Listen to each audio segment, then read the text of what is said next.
Ao longo do documentário, me chamou a atenção a maneira como a montagem cria sentido pela justaposição de imagens e falas de momentos diferentes, estabelecendo diálogos que nem sempre existiam originalmente. Até que ponto essa construção foi pensada para que a própria linguagem do filme comunicasse esses contrastes sem que você precisasse explicá-los em narração?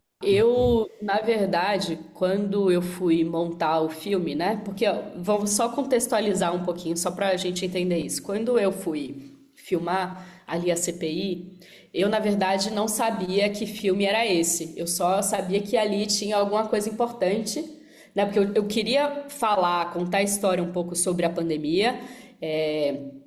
Queria, mas não sabia que filme, não sabia nada o que, até porque a história estava sendo contada ao mesmo tempo que eu estava, né, que estava acontecendo, eu não tive esse distanciamento histórico. E quando aí eu fui filmar a pandemia, eu saí filmando tudo para poder depois entender que filme seria esse, né?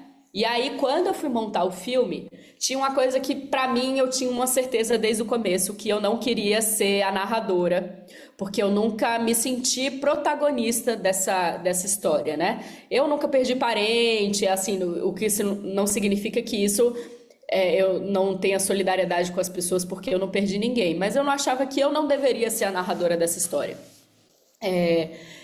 A gente chegou a fazer um teste com a minha voz, mas sempre rolava um incômodo do meu. Falei, cara, não é por aí.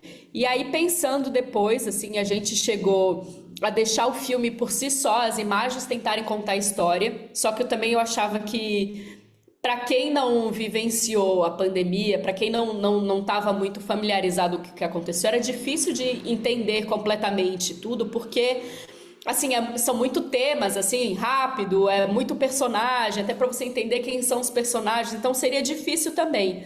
E aí foi que eu decidi, na verdade, de quem narra o filme é a imprensa. E você acabou respondendo um pouquinho da minha segunda questão, que seria, por trabalhar com um período tão registrado por imagens de arquivo, né, que você citou, qual foi o Isso. principal desafio para transformar esse enorme volume de material em uma narrativa cinematográfica, e não apenas em uma organização cronológica dos acontecimentos?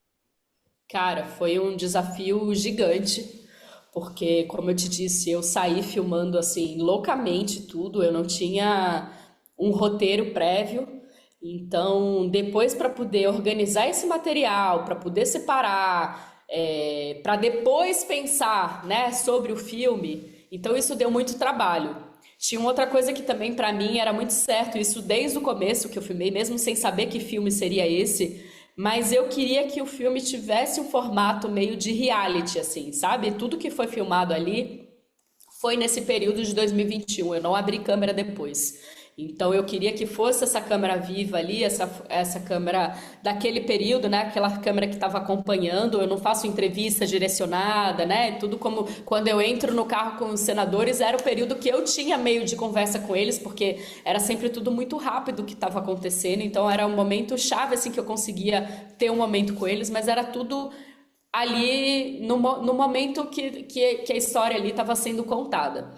É, então, isso deu muito trabalho, assim, para poder depois pensar, né? Para poder pensar nesse corte desse filme, pensar no que seria. O filme realmente ele não traz assim nenhuma notícia nova do que a gente não saiba, mas eu acho que ele tem a importância de organizar ali o pensamento. É um filme sobre memória e justiça. Então, quando depois você coloca no filme essa organização desse pensamento, eu acho que ele traz uma coisa também assim de pensamento, de fazer a gente pensar, né? Porque assim tem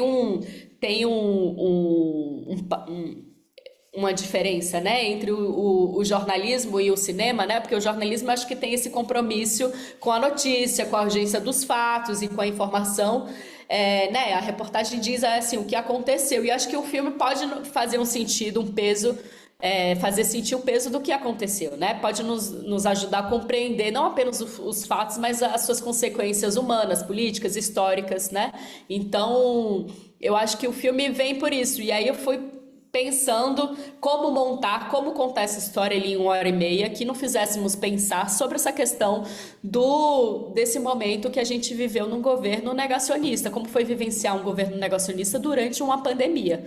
Então, por isso que eu acho que a CPI também foi importante por isso, porque ela traz, né, ela traz um resumo do que aconteceu, assim, quando a gente for pensar nessa questão jurídica ali. E em vários momentos o filme parece confiar que o espectador estabeleça sozinho as relações entre imagem e som. Você acredita que essa participação ativa do público seja essencial para a experiência que quer construir, que você construiu durante o filme e a narrativa? Sim, sim, Lucas, esse filme, o objetivo dele é justamente que faça a gente retomar um debate sobre o que aconteceu ali durante a pandemia. Então, troca, né, com o público, com o espectador, eu acho que é muito grande. Tanto que, por exemplo, esse filme não está sendo lançado primeiro numa sala de streaming, ele está sendo lançado na sala de cinema. Porque eu acho que a sala de cinema justamente tem essa questão dessa experiência coletiva, né? A gente vivenciou um período da pandemia que era um momento individual, muito particular, muita gente isolada, confinada em casa, e o cinema é o oposto, é a nossa, no momento como é que se fala? De experiência coletiva, né? E porque eu acho que isso é importante mesmo, de importante de troca, de importante de reações, de importante de a gente relembrar assim dessa memória que a gente vivenciou. Eu acho que na verdade memória de um trauma coletivo que a gente vivenciou nesse período.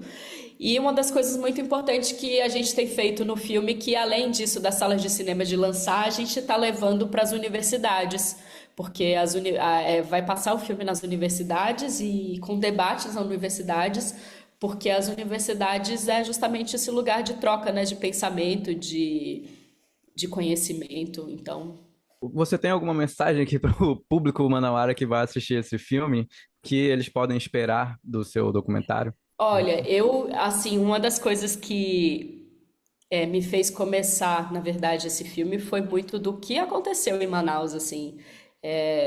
Eu acho que já tinha um sentimento de revolta, né? Tudo que a gente estava vivenciando na pandemia, mas o que aconteceu em Manaus, eu acho que foi uma coisa totalmente extrema que o nosso país já vivenciou, assim. E a revolta, eu acho que crescia mais ainda quando a gente via um presidente na época que estava zombando das pessoas que estavam com falta de ar. Então, eu acho que o que aconteceu em Manaus, eu acho que foi assim crucial para esse filme acontecer.